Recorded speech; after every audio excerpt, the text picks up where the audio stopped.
the most important files, in my view, are the files that are being suppressed by federal judges. 3 judges in New York are suppressing this information. They won't let it come out.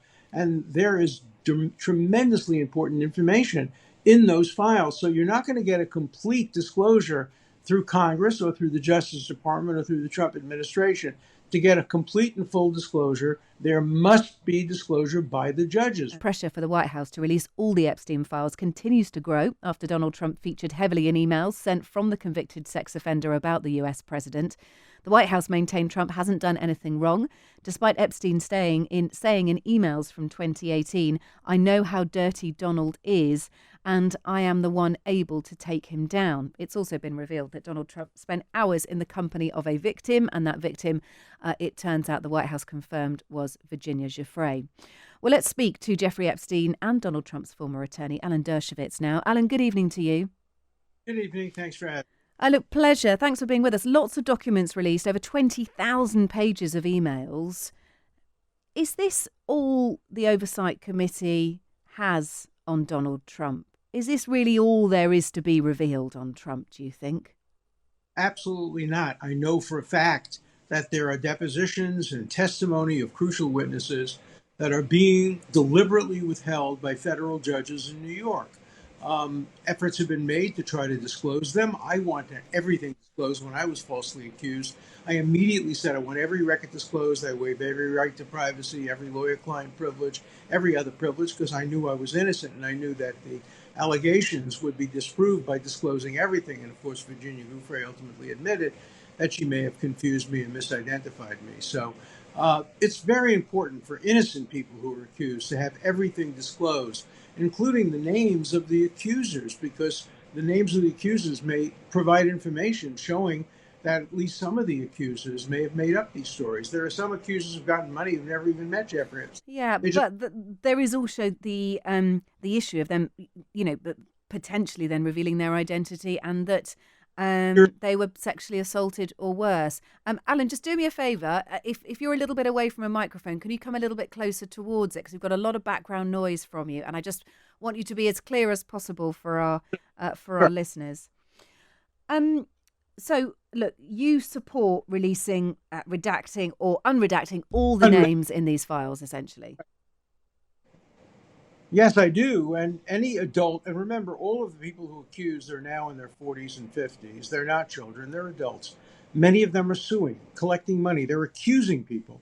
And if you accuse somebody, you can't hide behind the fact that you may be a victim or a survivor. Maybe you are, maybe you're not. We know of at least several cases. A woman named Ransom, who claimed that Bill Clinton, Hillary Clinton, Richard Branson, and many other people, there were videotapes of them having sex with young children, Donald Trump also.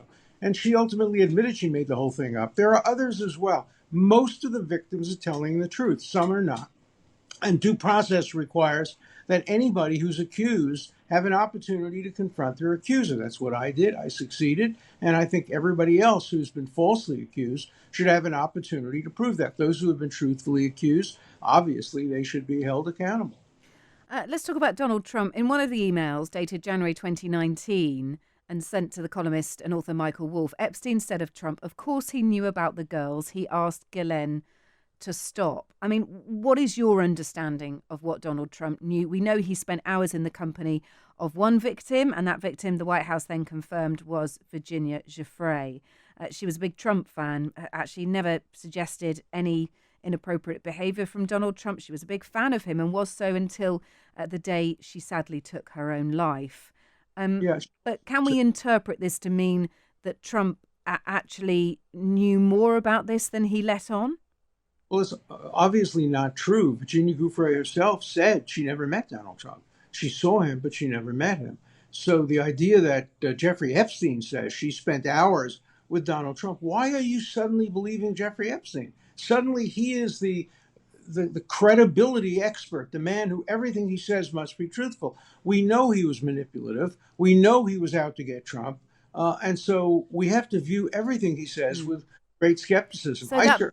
I was his lawyer. So that victim could well be someone else we don't know the name of, or Virginia Giuffre. We know it's Virginia Giuffre. but Epstein probably lied when he said that Virginia Giuffre was in the same house as Donald Trump for many hours. There is nothing to support that. I've read every single document in this case. By the way, the lawyers for the accusers, Bradley Edwards and David Boys, who I certainly have nothing in common with them, they agree that there was nothing about Donald Trump. And in fact, Edwards said after he did his investigation on behalf of Virginia Giuffre, nobody prominent at all was involved. And so we have to take all of this with a high degree of skepticism and not believe things just because they happen to be in emails.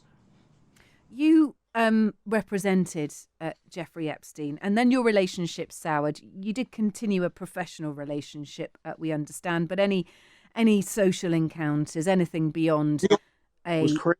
He wrote in one of the emails that came out yesterday, he said Donald Trump borders on insanity and Dershowitz is close to that. Yeah, I mean, a few feet further from that, but not by much. Contempt for me, and I had nothing but contempt for him. Yeah, I mean, he doesn't say much that's kind in your direction, does he, at all? And he lays into Donald Trump. That is the point where he can't understand why you are, taking to cable networks and endorsing Donald Trump, speaking in favor of Donald Trump. Didn't vote for him. I simply defended his constitutional rights, as I have defended the constitutional rights of many people, including Bill Clinton, including Ted Kennedy, mostly Democrats. But that's my job, to defend the constitutional rights of Americans. In a March 2018 exchange, Epstein with his accountant Richard Kahn, he predicted Trump will probably hire Dershowitz. No joke. Kahn replied, "It seems like Dershowitz has been interviewing for the job for the last 2 months on Fox News." Mm-hmm. I didn't want to do it. In fact, he had to persuade me and my wife to represent him. I turned him down when he first asked me. It was not something I was looking to do, and it cost me greatly. I lost all my friends on Martha's Vineyard as a result of successfully defending Donald Trump. Yeah, I think, well, I mean, certainly from some of the commentary I've been reading, some of your former friends and associates were surprised to see you defend Donald Trump. Well, they shouldn't have been surprised. That's my job. I defend Democrats, Republicans alike. I defend people from Great Britain, from the United States, from all over the world. That's what I do, and that's what I've been doing for the last 70 years. Some of the messages exchanged between you and Epstein show up with dates as late as spring 2019, months before Epstein's arrest and eventual death. What was in those emails? Have you got anything to address there? The sort of tone is pretty matter of fact, but I mean, do you regret now having continual contact with Dershowitz, even though he was effectively slagging you off to his friends in other emails, whilst you were exchanging pretty sort of cordial, business-like emails with him? Well, they were business, and I have an obligation as a lawyer. I made the deal. I helped make the deal for him, and he asked me questions all the time. Does he have to register as a sex offender in New York? Can he get changes? The conversations we had were all about me interpreting legal results that I achieved for him. And so, of course, I don't regret that. That's my professional obligation. I did that. I terminated my personal relationship with him, and my relationship with him was mostly academic. I went to conferences along with prominent people, Nobel Prize winners, a Church, the guy who decoded the genome, and others. Yeah. And that once I knew. Yeah, Alan, just a quick one. Next week, the House, I know, is going to hold its floor vote on releasing the full Epstein files. Do you think that will be successful? Do you think we will see the release of all the files? I hope so, but that won't get all the files, because the most important files, in my view, are the files that are being suppressed by federal judges. 3 judges in New York are suppressing this information. They won't let it come out. And there is tremendously important information in those files. So you're not going to get a complete disclosure through Congress or through the Justice Department or through the Trump administration. To get a complete and full disclosure, there must be disclosure by the judges. Okay. Right now, sealed a lot of this material. Alan, thank you. Alan Dershowitz, we've spoken before about that, I know, in your frustrations. Let's see if the first stage is completed next week, and then we'll address that issue again. Alan Dershowitz there, the former attorney of both Jeffrey Epstein and Donald Trump. Thanks for being with us. Appreciate it.